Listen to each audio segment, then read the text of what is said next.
In this episode, we're going to take the chaos you can feel in your stomach during a fast-moving security incident and replace it with something steadier, an incident management approach that keeps people aligned, decisions traceable, and progress measurable even when stress is high.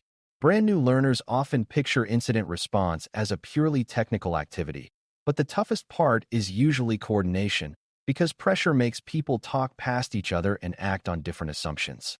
Incident management is the discipline of running the incident like a controlled operation, with clear objectives, clear roles, and a consistent rhythm of updates and decisions. The reason it matters for security is simple. The faster the incident evolves, the more expensive confusion becomes, and confusion is most likely when the organization is improvising.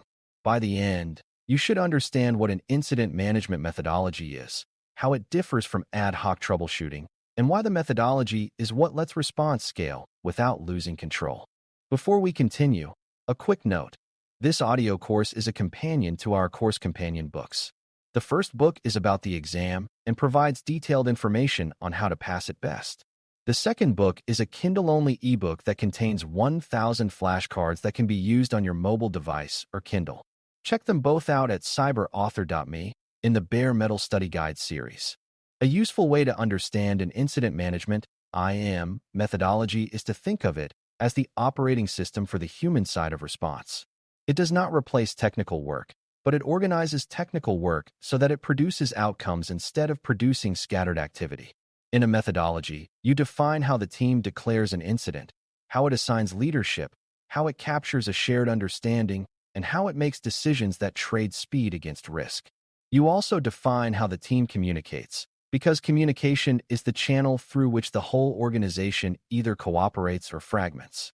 For beginners, it helps to notice that security incidents often involve many teams, like identity owners, application owners, cloud operations, legal, and leadership, and each team has its own language and priorities. A methodology creates a common structure that those teams can follow even when they disagree about details. When the structure is consistent, response scales because new participants can plug in without forcing the whole incident to restart. Under pressure, the biggest enemy is not a lack of smart people, but a lack of shared picture of reality. A scalable methodology insists on building and maintaining a common operating picture, which means the team continuously states what is known, what is suspected, and what is being tested next. This prevents the common failure where one group believes the incident is credential misuse while another group believes it is a service outage, and both groups take actions that make sense in their own story but conflict in the combined reality. A good methodology treats uncertainty as normal and therefore manages it explicitly, rather than pretending certainty exists. That explicit uncertainty management helps leadership make proportionate decisions, such as whether to accept short-term disruption to contain a possible compromise. Beginners sometimes assume the goal is immediate certainty, but the real goal is controlled progress, reducing uncertainty while reducing harm. When the team shares one evolving picture, speed increases because fewer cycles are wasted correcting misunderstandings. Scalable incident management also depends on a clear separation between coordination work and technical work, because pressure makes technical specialists vulnerable to constant interruption. In many incidents, the people best equipped to investigate are also the people everyone wants updates from. And if those people are answering questions all day, investigation slows. A methodology assigns a leader and often a communications function so that technical responders can focus, while the leader keeps stakeholders informed through structured updates. This is not about hierarchy for its own sake. It is about protecting attention so critical tasks finish sooner. For a beginner, the key idea is that a response team is like an emergency room. You need triage and coordination so the specialists can do specialized work efficiently. When the methodology creates lanes of responsibility, it becomes possible to scale by adding more investigators without collapsing into chatter. The structure also allows the organization to bring in additional expertise without losing momentum, because new helpers receive a clear briefing and clear tasks rather than a flood of unorganized details. Another part of scaling under pressure is defining incident phases and using them as decision checkpoints, not as a rigid timeline. A methodology often moves from detection and triage into containment, then into recovery, and later into learning, But the important point is that each phase changes what the team is optimizing for. Early on, the team optimizes for rapid understanding and harm reduction, which means fast evidence capture, early containment guardrails, and clear escalation. As containment stabilizes the situation, the team can shift toward deeper investigation and precise scoping, because the immediate threat of spread is reduced. During recovery, the team must balance speed of restoring service with the need to restore trust, because a system that looks operational can still be unsafe or still incorrect. Beginners sometimes treat phases as a checklist, but a scalable methodology treats phases as a way to align priorities so the team does not do late-phase work while early-phase risks are still uncontrolled. Phase clarity prevents the team from doing lots of work while still failing to reduce impact. Decision-making under pressure is another place where methodology matters, because incidents are full of trade-offs, and trade-offs can paralyze teams if authority and criteria are unclear. A scalable approach defines which decisions the incident lead can make, which decisions require escalation, and what evidence thresholds trigger each decision. For example, the decision to disable a privileged account might be acceptable with moderate confidence because the potential harm is high, while the decision to take down a business-critical service might require higher confidence or leadership approval due to operational impact. The methodology does not eliminate judgment, but it makes judgment consistent by anchoring decisions in risk tolerance and severity definitions. Beginners often assume escalation is a sign of weakness, but escalation is how organizations make high-impact decisions responsibly, because it places authority where accountability belongs. When escalation paths are clear, teams move faster because they do not pause to negotiate permission. Under pressure, speed comes from pre-decided authority, not from last-minute persuasion. Incident communication is where many responses either gain momentum or lose trust, and a methodology makes communication predictable without being robotic. The team should have a regular update rhythm that matches severity, where updates state the current situation, the impact, the actions taken, the next steps, and the major unknowns. This rhythm reduces random interruptions because stakeholders know when the next update will arrive and what it will contain. It also prevents speculation because the methodology encourages separating observed facts from hypotheses and avoids turning early guesses into official statements. For beginners, it helps to realize that communication is part of containment, because confusion among stakeholders can cause harmful actions, such as teams making uncoordinated changes that destroy evidence or break services. A scalable communication method also includes a single source of truth, such as the case record, so multiple channels do not drift into conflicting narratives. When communication is structured, the incident feels controlled even when it is serious, which helps the team work more effectively. Case management is the backbone that keeps methodology from turning into talk, because the case record is where decisions, evidence, and tasks are captured in a way that survives time and shift changes. A scalable methodology treats the case record as living, meaning it is updated as the hypothesis changes, as new evidence arrives, and as actions are taken. It also uses the case record to support handoffs, because pressure often forces teams to work in shifts or to bring in new specialists midstream. Without a disciplined record, each handoff risks losing context and restarting the investigation, which slows response and increases impact. Beginners can think of the case record as the shared memory of the incident, and memory is exactly what stress erodes. A good methodology also keeps the case record organized enough to support later review, because learning depends on reconstructing what happened and why decisions were made. When the record is strong, scaling becomes easier because more people can contribute without creating chaos. Triage methodology is another scaling force, because the team must constantly decide what deserves immediate attention and what can wait. Under pressure, everything can feel urgent, especially when stakeholders are nervous, but a scalable methodology uses severity and confidence to prioritize. Severity reflects potential impact, such as sensitive data exposure, integrity harm to critical records, or extended disruption to critical services.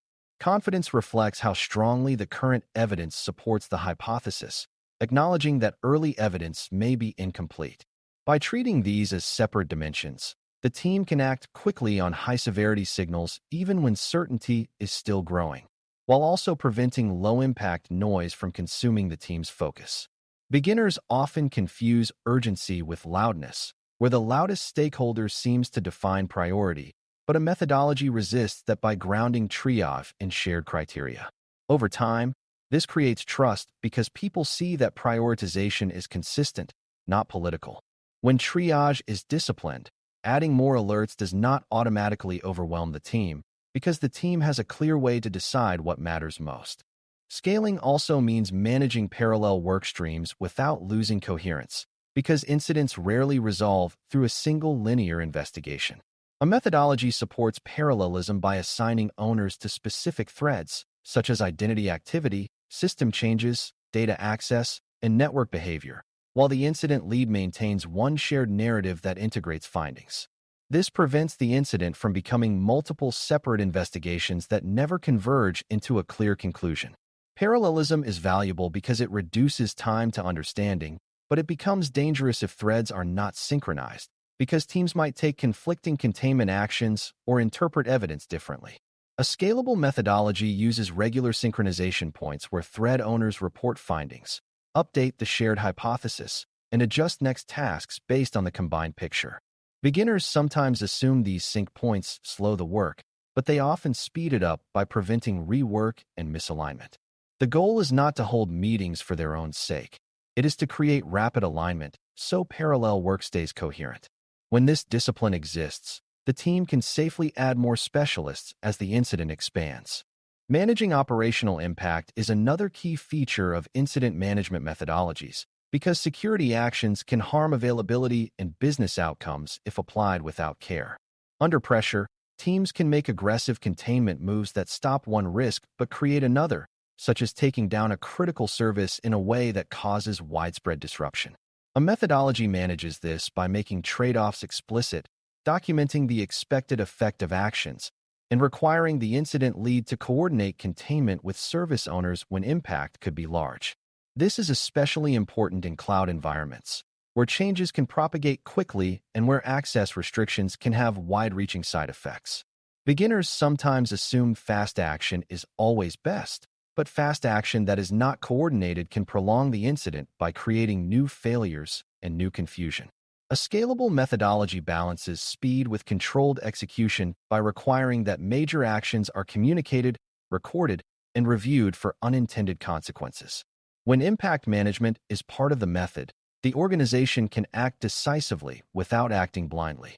That balance is a core reason the methodology scales under stress. Another scaling factor is evidence discipline, because pressure increases the chance that responders will accidentally destroy the information needed to understand what happened. A methodology includes early evidence capture habits and clear rules for documenting actions, especially containment actions that change system state. Evidence discipline is not only about legal concerns. It is about technical truth, because without reliable evidence, the team cannot confidently scope the incident or confirm that recovery is safe. In cloud incidents, evidence can be especially fragile due to log retention limits and the distributed nature of services, which is why evidence capture must be prioritized early. Beginners sometimes think they can reconstruct everything later, but later is when memory fades and systems change again, making reconstruction unreliable. A methodology creates a routine where evidence is captured as the incident evolves, not only at the end. It also ties evidence discipline to case management so traceability is maintained and so later review can distinguish attacker activity from defender actions. When evidence is preserved, the organization can make better decisions during the incident and learn more effectively after it. Methodologies that scale also treat external coordination as a defined workstream rather than an improvised scramble, because many incidents involve vendors, partners, or cloud providers. External coordination includes knowing who to contact, what information to request, what timelines to expect, and how to integrate external updates into the internal case narrative.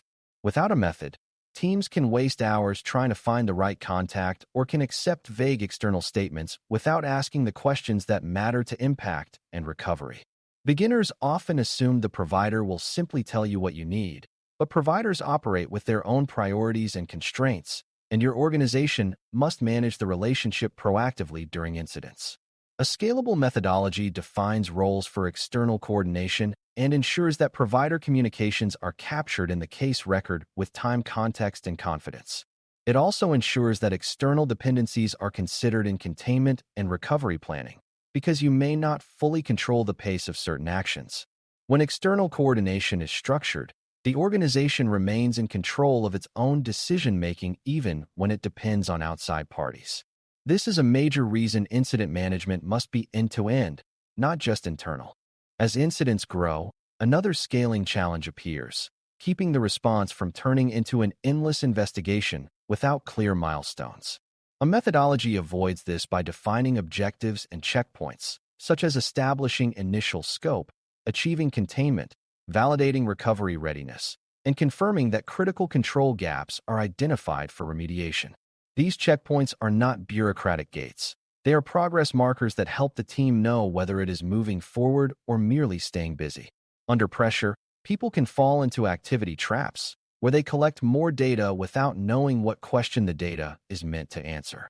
A scalable methodology keeps investigation hypothesis-driven, meaning each evidence collection effort is tied to a specific question and a specific decision. Beginners sometimes feel that collecting everything is safer, but collecting everything can delay the decisions that actually reduce harm. Checkpoints also help leadership because they provide a structured way to understand progress and to allocate resources. When objectives and checkpoints are explicit, the team can scale by adding resources to the most blocked milestones rather than spreading attention thinly across everything. A mature methodology also includes a clear transition from incident handling to recovery and then to improvement, because scaling under pressure includes knowing when to shift from emergency mode to stabilization mode. During recovery, the method emphasizes validation, meaning the team confirms that services are restored in a trustworthy way and that the conditions that allowed the incident are addressed enough to prevent immediate recurrence. During improvement, the method emphasizes root cause, control effectiveness, and follow-through, because incidents that are contained but not learned from tend to repeat. Beginners sometimes believe the incident ends when the system is back online, but the organization's risk posture may still be damaged if credentials remain compromised, if integrity is uncertain, or if monitoring is still blind. A scalable methodology treats closure as a disciplined decision that requires evidence, not as a moment of relief. It also ensures that remediation tasks are created with owners and timelines, so the organization does not drift back into the same exposure. When transitions are managed well, the response team avoids burnout because it can exit emergency pacing responsibly. That responsible exit is part of what makes the methodology sustainable and scalable. Finally, the methodology must be practiced and refined, because under pressure you do what you have rehearsed, not what you intended to do. Practice reveals where roles are unclear, where authority is missing, where communication rhythms are unrealistic, and where evidence capture is too slow. It also reveals whether the method scales, meaning whether adding more people improves outcomes or simply increases noise. A mature organization treats incident management as a capability that improves through feedback, using post-incident reviews to adjust playbooks, severity definitions, escalation paths, and case management habits. Beginners should see that methodologies are not rigid frameworks you worship. They are operating patterns you tune to match your environment and risk tolerance. When the method is tuned, it becomes easier to apply during real events because it fits how the organization actually works. Over time, the method becomes part of culture, which means people follow it instinctively during stress. That cultural adoption is the difference between a documented methodology and a truly scalable one. To conclude, applying an IM methodology that scales under pressure is about using structure to protect clarity, speed, and accountability when stress would otherwise create chaos. A scalable methodology builds a shared operating picture, separates coordination from technical work, defines phases and decision checkpoints, and uses consistent triage criteria that separate severity from confidence. It preserves momentum through disciplined case management, parallel workstream coordination, structured communication rhythms, and clear authority for containment and escalation. It preserves truth through evidence discipline, traceability, and careful documentation of actions that change system state, especially in cloud environments where evidence can be distributed and time-limited. It scales across teams and dependencies by treating external coordination, recovery transitions, and improvement follow-through as defined parts of the method rather than last-minute improvisation. When the methodology is practiced, refined, and trusted, the organization responds with calm control instead of reactive confusion, even when the incident is complex and time-sensitive. If you can explain how structure turns uncertainty into coordinated action and why that structure becomes more important as pressure increases, you have captured the core reason incident management methodologies exist. They make response faster, safer, and more consistent when it matters most. Thanks for listening. For more audio courses, daily newsletters, and more, please visit BareMetalCyber.com.